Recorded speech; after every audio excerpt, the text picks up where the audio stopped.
Doctor Athira, dental surgeon ആണ്. ഇന്ന് ഞാൻ സംസാരിക്കാൻ പോകുന്നത് സ്നോറിംഗ് അഥവാ കൂർക്കംവലിയെ കുറിച്ചിട്ടാണ്. കൂർക്കംവലി സാധാരണയായിട്ടുള്ള ഒരു കാര്യമാണെന്നാണ് അധികം ആൾക്കാരും തെറ്റിദ്ധരിച്ചിട്ടുള്ളത്. അധികം ആൾക്കാരും പറയുന്നേക്കാം നമ്മൾ നന്നായിട്ട് ടയേർഡ് ആയതുകൊണ്ടാണ് ഉറങ്ങുമ്പോൾ കൂർക്കം വലിക്കുന്നത്, അല്ലെങ്കിൽ നല്ല ഉറക്കം കിട്ടുന്നത് കൊണ്ടാണ് കൂർക്കം വലിക്കുന്നത് എന്നുള്ളത്. എന്നാൽ ഇതൊക്കെ തെറ്റായ ധാരണയാണ്.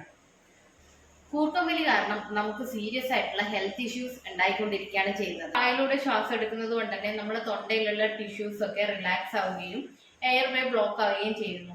ഇതിലൂടെയുള്ള എയർ ഫ്ലോ കുറയുകയും പ്രഷർ കൂടുകയും ചെയ്യുന്നു. ഇങ്ങനെയുള്ള പ്രഷറിൽ നമ്മുടെ തൊണ്ടയിലുള്ള ടിഷ്യൂസ് വൈബ്രേറ്റ് ആയിട്ട് കേൾക്കുന്ന സൗണ്ടാണ് സ്നോറിംഗ് അഥവാ കൂർക്കംവലിയായിട്ട് കേൾക്കുന്നത്. ഇങ്ങനെ വായയിലൂടെ ശ്വാസം എടുക്കുന്നത് കൊണ്ട് തന്നെ നമ്മുടെ ബ്രെയിനിലേക്കും മറ്റ് ഓർഗൻസിലേക്കും എത്തുന്ന ഓക്സിജന്റെ അളവ് കുറയാണ് ചെയ്യുന്നത്. ഇത് ഡയബറ്റിക്കിനും ഹൈ ബ്ലഡ് പ്രഷറിനും കൂടാതെ മറ്റ് സീരിയസ് ആയിട്ടുള്ള ഹെൽത്ത് ഇഷ്യൂസിനും കാരണമാകുന്നുണ്ട്.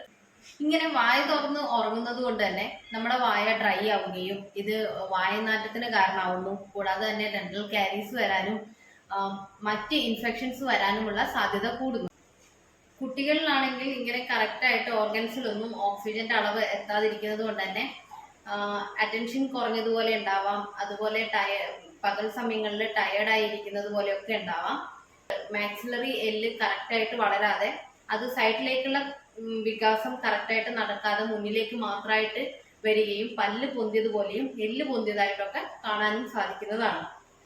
ഇനി നിങ്ങൾക്ക് ആർക്കെങ്കിലും ഇങ്ങനൊരു പ്രശ്നം ഉണ്ടെങ്കിൽ ഡോക്ടറെ കൺസൾട്ട് ചെയ്യുക. എന്താണ് ഇതിനുള്ള റീസൺ എന്ന് കണ്ടുപിടിക്കുക. കാരണം പലർക്കും പല റീസൺ ആയിരിക്കും. ചിലർക്ക് വണ്ണം കൂടിയത് കൊണ്ടായിരിക്കാം, ചിലർക്ക് ആൽക്കഹോൾ യൂസ് ചെയ്തത് കൊണ്ടായിരിക്കാം.